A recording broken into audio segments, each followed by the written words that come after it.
Hello.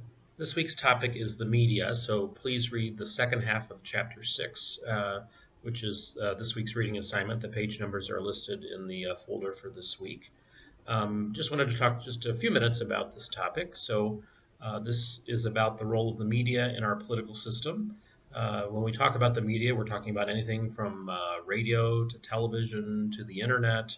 Obviously, on the internet, you have things like social media, and blogs and websites for news organizations. We could also include newspapers, print newspapers, and magazines in our description of the media.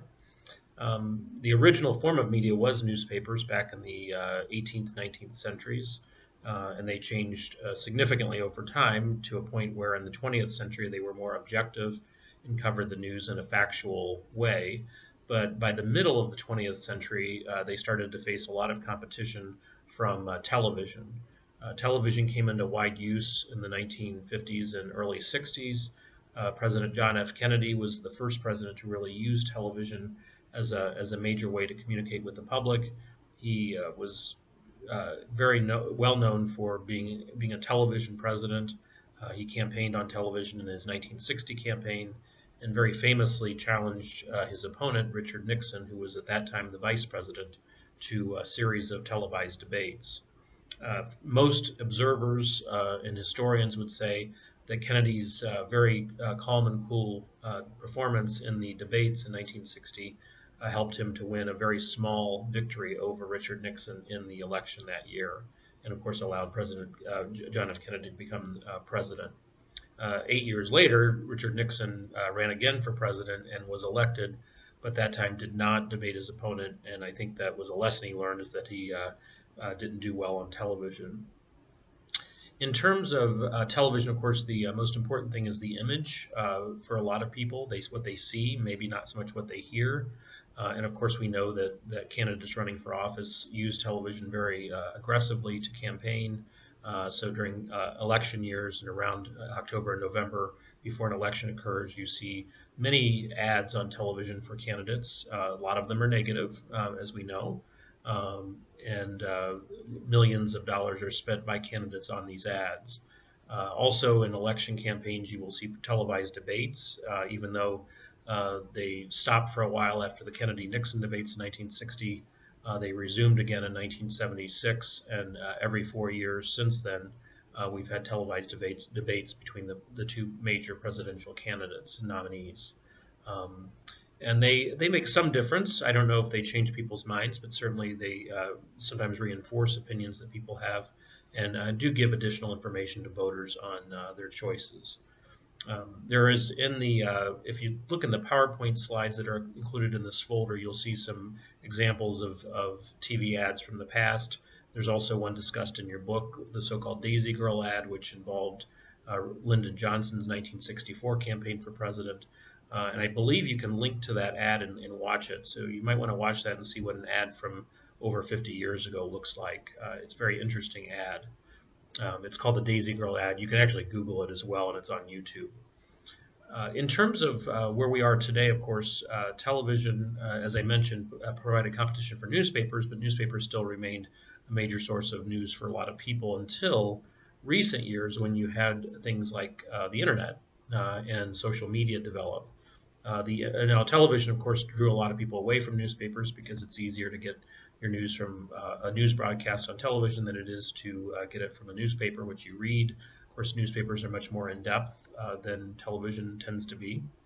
Another change on television I should mention is that the cable networks began to develop in the 1980s and 90s, which meant that you, in addition to the broadcast networks, which are ABC, CBS, and NBC, you now have CNN, MSNBC, and Fox News on the air 24 hours a day with news. And a lot of their news coverage tends to be a little bit more sensationalistic and certainly focused on personalities than news had been in the past.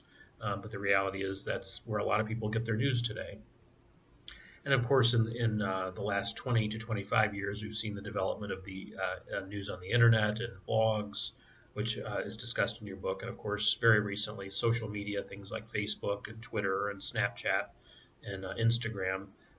Just in terms of Twitter, of course, we know that President Trump uses Twitter very very aggressively and very frequently to communicate his messages to the public.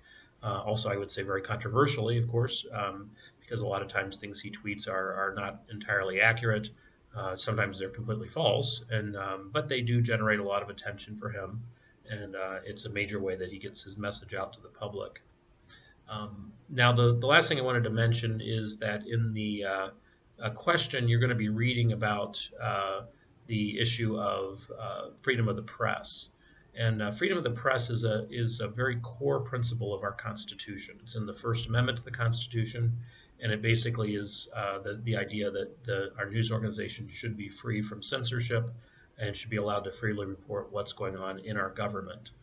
That's been a principle from the time of George Washington till now. In recent years, and particularly I think since President Trump took office, there have been some attacks on the media and sometimes on their freedom to report. Every president in our history has had some qualms and some disagreements with news organizations, but I think certainly under President Trump that has escalated, and he often refers to news stories he doesn't like as fake news. I don't think that's really the case. Most of the news that's reported is factual, and although it is true that reporters make mistakes, but my own feeling, and I think the feeling of most observers, is that just because a news story is not true doesn't necessarily mean it's fake news. It just means the reporter might have made a mistake. And a lot of times when politicians are referring to something as fake news, they're only saying that because they aren't happy with the story, but it is a true story. With regard to untrue stories, of course, that doesn't mean reporters should report anything they want without any responsibility. Obviously, they should be responsible in the reporting. They should fact check it. And if they do make a mistake, they should own up to it. And it also does not allow the media to engage in libel and slander, which are discussed in Chapter 4, the Civil Liberties chapter. But that's the idea of defaming someone's character with false stories. It is very difficult for a public figure to sue for libel or slander because of the fact that the Supreme Court has said the public has a right to know what our political leaders are up to, and if news organizations were afraid of being sued all the time, they would just simply stop reporting.